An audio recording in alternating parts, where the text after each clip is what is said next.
Pa k besedi vabim slavnostnega govornika, načelnika generalštaba Slovenske vojske, generalmajorja magistra Alojza Štajnerja. Dobro jutro vsem skupaj.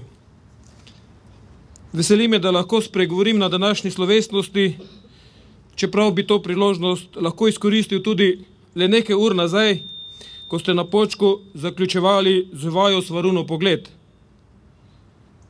Ker vas po noči v mrazu in sodri od nekaj čez 300 sodelujočih nismo mogli vseh niti prav videti, je prav, da smo se zbrali tukaj v vojašnici Franca Rozmana Staneta, kjer so vremenski pogoji vse malo bolj ugodni. Čestitam vam za prizadevnost na vaji in za dobro ter varno izvedbo zahtevnih aktivnosti. Posebej čestitam enotam, ki so dosegle končne operativne zmogljivosti, ter izražam zadovoljstvo za vodenje in prikazano izurjenost na taktični vaji z bojnim streljanjem. V 20-letnem delovanju Slovenske vojske v samostojni Republiki Sloveniji takšnih aktivnosti ni bilo veliko. To velja zlasti za taktične vaje z bojnim streljanjem po noči, pri čemer je bila sinočnja vaja sploh prva takšne vrste in obsega pri nas na osrednjem vodišču Slovenske vojske. Zato moram izraziti priznanje tudi poveljstvu prve brigade za zamisel in organizacijo celotnega, skoraj 20-dnevnega usposabljanja, združevanja sil in sinočnje sklepne aktivnosti. Tako je današnja slovesnost primeren zaključek številnih letošnjih prizadevanj v prvi brigadi, pa tudi drugih silah Slovenske vojske za doseganje zmogljivosti in usposobljenosti. Lahko da bo kdo od starejših pripadnikov brigade ugovarjal, češ, v preteklosti smo ob dnevu brigade imeli velik ogrevan šotor ali pa udobno telovadnico, pa glasbo in ples, danes pa smo praktično že drugič v enem dnevu na hladnem. Kdo drug bi lahko rekel, da tega ni, ker so sredstva šla za vajo. Navedeno kaže na spremembe in to, kakšen je vojaški poklic in naša služba, polna izzivov, naporov in sprememb. O tem vam želim, spoštovani zbrani, spregovoriti nekaj besed in upam, da poznejše druženje v telovadnici vendarle ostane pristno. Dovolite, da prisotne goste še posebej pozdravim. Najprej gospo ministrico za obrambo, ki je danes zopet za nami, nekdanje poveljnike brigade, ostale poveljnike Slovenske vojske, bodisi iz sestave sil ali iz PDRU, pa veterane, predhodnice današnje brigade in med njimi tiste, ki so stali v postroju mrzlega in sneženega 17. decembra 1990 v Kočevski Reki, ter veterane slovenske osamosvojitve in veterane, ki prisegajo na komandanta partizanske vojske, po katerem ima tukajšnja vojašnica svoje ime. Lep pozdrav pa tudi ostalim gostom. Prva brigada je bila vedno svetilnik profesionalizacije v Slovenski vojski.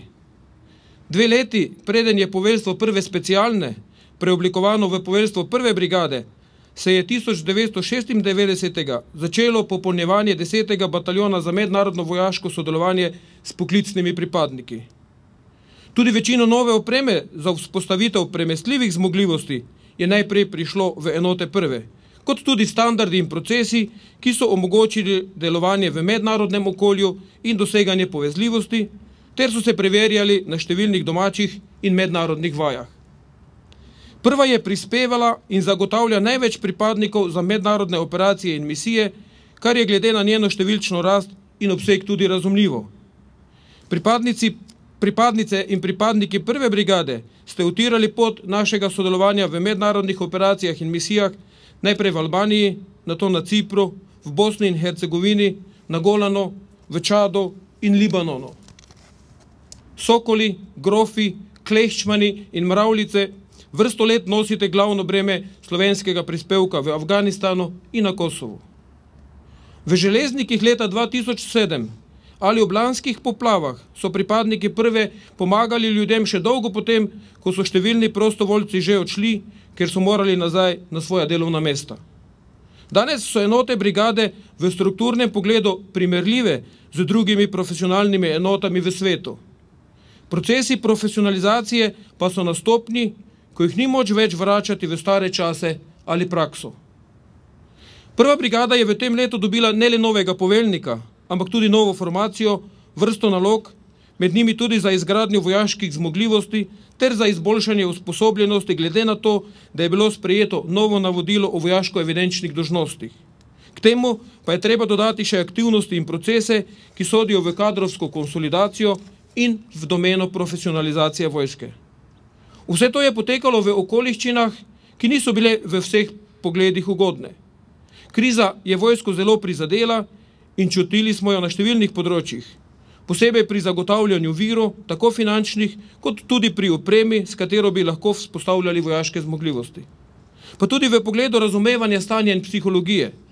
Psihologije, da ni dobro, ker se slabo počutimo, da ni dovolj reda in obvladovanja stanja, da se dogajajo kršitve pravic, kot na primer pri prevoznih stroških ali specialistih. Kljub temu tudi danes ugotavljamo, da so naloge realizirane, večina ciljev izpolnjenih. Vemo, da smo pripadnicam in pripadnikom vsak mesec pravočasno zagotovili zasluženo plačo, kar marsikje že dolgo ni več tako. Vemo tudi, da profesionalizacija napreduje, čeprav to ni enostavno in ne lahko. Vojska ne more postati profesionalna zgolj s spremembo načina popolnjevanja, ampak s spremembo načina razmišljanja in delovanja. Potrebe po visoko usposobljenem in pripravljenem vojaškem kadru so v naši vojski vedno večje. Pri tem se pričakuje, da imajo vojaški profesionalci pravo mero med njihovim prispevkom, njihovimi pričakovanji ter vrednotenjem tega, kar daje država kot delodajalec. Skrb za doseganje in vzdrževanje individualne pripravljenosti vojakov in počasnikov ter ostalih pripadnikov brigade, skrb za njihovo dobrobit ter vztrajanje na visokih standardih postavlja temelj za delovanje skupin in enot. Pri tem je treba verjeti, da oblikovanje dobrih medsebojnih odnosov in dela s kolektivi ne more urediti nobena formacija in noben načelnik, da to lahko uredite le vi v vaših timih z vašimi vodji. V zvezi s konsolidacijo in uveljavljanjem kompetenc pa naj tudi danes, tukaj, pred najštevilčnejšo sestavo naše vojske povem, da se na stare poti ne bomo in ne moremo vračati. Prizadevanja za pridobitev ved in ostalih kompetenc predstavljajo pot za enakopravno in uspešno uresničevanje pravic. Konsolidacija ni in ne bo počivala na obljubah, ampak na urejanju stanja in zagotavljanju pogojev vsakemu posamezniku za korektno delo. Obenem pa postavlja zahteve tako do pripadnikov, kot tudi do poveljujočih vseh ravni, da vzpostavijo pravo vzdušje in željo po napredku. Zato pričakujem, da bodo poveljniki enot in poveljstva zagotovili potrebne napore za pravočasno usposobljenost za ved in za pridobitev potrebnih licenc. To omenjam zlasti zaradi tistih pripadnikov, ki na prehodnih formacijskih dolžnostih čakajo, da bodo čim prej izpolnili pogoje, ter bodo tako lahko zasedli predvidena mesta v formacijah. Verjamem, da bo pravočasno opravljena konsolidacija posameznike pripravila in jih naredila samozavestne za oblikovanje kolektivov ter za uspešno enotovno usposabljanje in delovanje. Sam sem v vojaški službi toliko let, da ta presegajo starost večine tukaj prisotnih posameznikov. Vedno, ko sem oblekel uniformo, zlasti bojno, sem vedel, da bom zmogel. Zato, ker mi vojaki vedno naredimo in zmoremo. Zmoremo zlasti, ko smo dober tim, ko ne gledamo samo nase ali na to, kako bi čim lažje zaslužili plačo. Zato bi želel, da ne nehamo dokazovati, da zmoremo in da smo pripravljeni biti odlični in zanesljivi v službi domovine, tudi takrat, kadar nam družbena ali politična klima ni najbolj naklonjena. S tem ne mislim na zatiskanje oči pred našimi težavami, ter pred tem, kakšni odnos ima do nas država. Ta odnos se nazorno kaže skozi skrb za stabilno financiranje, razvoj in varnost, zlasti takrat, kadar vas pošiljamo na nevarne naloge in nevarna območja. Pripadnice in pripadniki 1. brigade Slovenske vojske, čestitam vam ob dnevu brigade in vam izrekam priznanje za opravljeno delo. Čestitam tudi vodstvu za nove prijeme, zlasti za to, da je bojna pripravljenost v prvi postala prva prioriteta ter za pristope pri krepitvi kolektivov na vseh ravni do brigade kot celote.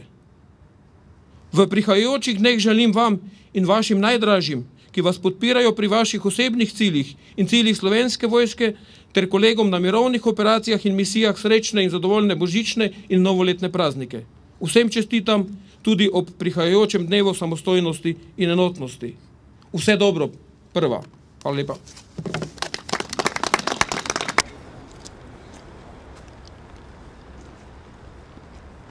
Čestitke najboljšim športnikom.